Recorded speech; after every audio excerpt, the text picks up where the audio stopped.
ఈ రోజున నేను ఈ నియోజకవర్గంలో 4.5 సంవత్సరాలుగా కష్టపడతా ఉన్నాను అంటే ఏదో వేవొచ్చిందంటే గెలిచేద్దామని కాదు, ఏదో చివరిలో చంద్రబాబు నాయుడు గారు గెలిస్తే అందులో నేను కూడా గెలిచేద్దామని కాదు.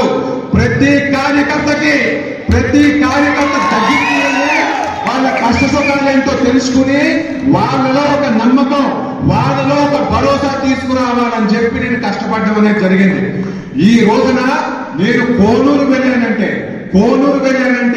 అక్కడ ఒక తాతనాయుడు అని చెప్పి నేను పిలుస్తాను, అక్కడ ఒక అసిరప్పడం అని చెప్పి నేను పిలుస్తాను, అక్కడ ఒక సూరప్పడం అని చెప్పి పిలుస్తాను.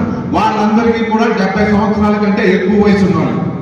శివరాల గ్రామంలోకి వచ్చానంటే అయ్యా లక్ష్మీనాయుడు అని చెప్పి పిలుస్తాను, అయ్యా తవిట్టేయుడు అని చెప్పి పిలుస్తాను, అయ్యా రామకృష్ణ అని చెప్పి పిలుస్తాను, అయ్యా రాము అని చెప్పి నేను పిలుస్తాను.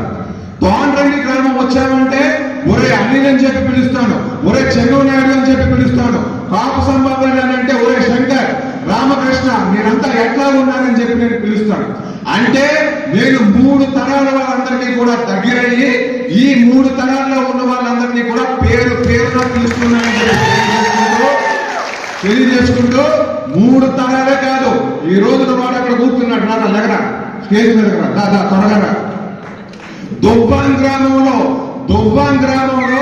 ఈ 4వ తరం వాళ్ళని కూడా, మీ పేరు పెద్దవాడు మోహన్ కదా, ఇలాంటి చిన్నప్పటి కూడా వాడి పేరు పెట్టి ఒరే మోహన్ అని చెప్పి 4 తరాల వారిని పిలవగలిగే పొజిషన్ లో నేను ఉన్నానని చెప్పి మీ అందరికీ కూడా నేను తెలియజేస్తా ఉన్నాను. నా మనస్తత్వం ఏంటి అనేది నేను మీకు ఇప్పుడు చెప్పాను. ఇప్పుడు అభివృద్ధి కోసం నాకున్న ఆలోచన ఏంటో కూడా చెప్తాను. బొత్స సత్యనారాయణ గారు చేయలేకపోయిన అభివృద్ధిని నేను చేసి చూపిస్తాను. ఆయన ఎన్నో పదవులు అనుభవించారు, కానీ ఆ పదవులకు తగ్గ అభివృద్ధి ఆయన ఈ నియోజకవర్గానికి చేసుకోలేకపోయారు. విద్యని ఇంకా సమగ్రంగా అభివృద్ధి చేస్తాను, మంచి కాలేజీలు తీసుకొస్తాను, మంచి లైబ్రరీలు తీసుకొస్తాను, రైతులందరికీ కూడా నేను అందుబాటులో ఉంటాను. వారి యొక్క సంపాదన ఏ రకంగా పెంచాలో నేను అడుగులు వేస్తాను. చిన్న మధ్య తరహా పరిశ్రమలు నేను తీసుకొస్తాను. ఈ మహిళలందరూ ఉన్నారంటే వీళ్ళ నెలకి 12,000 నుంచి 20,000 రూపాయలు సంపాదించుకునేలాగా ఆదాయ మార్గాలు నేను చూపిస్తాను. కురవాళ్ళందరూ ఉన్నారంటే వాళ్ళందరికీ కూడా ఇచ్చి ఉద్యోగాలు ఇచ్చేలా కూడా నేను చూసుకుంటాను అని చెప్పి మీ అందరికీ కూడా నేను తెలియజేస్తా ఉన్నాను.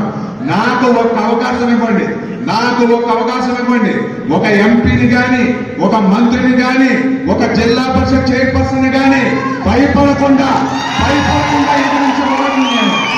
మీరందరూ నాకు ఒక అవకాశం ఇచ్చారంటే మీ మధ్యలోనే ఉంటూ మీలో ఒకటిగా మీకు ఆసరాగా మీ